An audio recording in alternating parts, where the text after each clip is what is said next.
तो क्या अब्दुल्ला आजम एक बार फिर से जाएंगे जेल?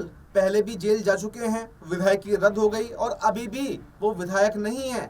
और एक बार बड़ा अपडेट उन पर सामने निकल करके आया है। रामपुर प्रशासन ने कड़ा एक्शन उन पर लिया है। यानी अगर देखें तो आजम परिवार कहीं ना कहीं अभी भी मुश्किलों के दौर से गुजर रहा है। हालांकि बीच में कुछ समय पहले आजम परिवार की मुश्किलें कम हुई थी, खुद अब्दुल्ला आजम जेल से रिहा होकर के आ गए थे, तंजीम फातिमा को भी रिहाई मिल गई थी। लेकिन उसके बाद में फिर से एक के बाद एक ताबड़तोड़ एक्शन यहाँ पर सरकार ले रही है। और अब बड़ा अपडेट सामने निकल करके ये आया है कि जो कुछ ज़मीनें यहाँ पर अब्दुल्ला आजम ने खरीदी थी उसमें स्टाम्प चोरी की गई थी और पहले भी इसका जुर्माना यहाँ पर जिला प्रशासन ने लगाया था। लेकिन वो जुर्माना अब्दुल्ला आजम ने अभी तक नहीं चुकाया है और उसको लेकर अब उनके खिलाफ आरसी काट दी गई है और 4 करोड़ 64 लाख रुपए का जो राशि है वो अब उनसे वसूली जाएगी। और अगर वो राशि नहीं देते हैं अभी भी तो फिर उनकी जो प्रॉपर्टी है वो उसको जब्त करके भी राशि वसूली जाएगी। आपको बताएं कि अगर किसी के खिलाफ आरसी कटती है तो उसका यही प्रकरण होता है। कोई किसान भी अगर लोन लेता है और वो चुका नहीं पाता है तो वो प्रॉपर्टी जो गिरवी रखी जाती है उससे उसकी रिकवरी की जाती है।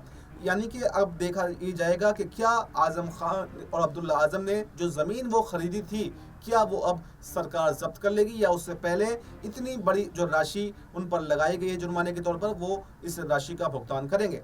आपको बताएं कि अब्दुल्ला आजम 2-3 महीने पहले ही जेल से बाहर आए थे, जबकि आजम खान अभी भी जेल के अंदर बंद है। और आजम परिवार से कोई भी सदस्य अब राजनीति में सक्रिय नहीं है, ना विधायक है ना सांसद है और कोई भी पद उन पर नहीं है। इसी के साथ साथ अखिलेश यादव से दूरियां भी उनकी बढ़ चुकी हैं। तो ऐसे में कहीं ना कहीं ये देखा जा रहा है कि अखिलेश यादव ये पहले भी कह चुके हैं कि हमारे नेताओं को विशेष तौर पर टारगेट किया जा रहा है। और कहीं ना कहीं अभी अब्बास अंसारी की जो है वो विधायकी रद्द हो गई हेड स्पीच मामले में और अब वापस से अब्दुल्ला आजम की मुश्किल बढ़ना कहीं ना कहीं इस तरफ इशारा कर रहा है कि शायद योगी सरकार जो है वो भेदभाव पूर्ण रवैये से कार्रवाई कर रही है। क्योंकि अभी तक आपने देखा होगा कई ऐसे और विधायक भी हैं जो भड़काऊ बयान देते हैं, लेकिन किसी की विधायकी रद्द नहीं हुई। लेकिन भड़काऊ बयान में ही यहाँ पर आजम खान की सांसदी रद्द हुई और भड़काऊ बयान में ही अब्बास अंसारी की विधायकी रद्द हुई, जबकि अब्दुल्ला आजम की फर्जी प्रमाण पत्र यानी कि बर्थ सर्टिफिकेट बनवाने के मामले में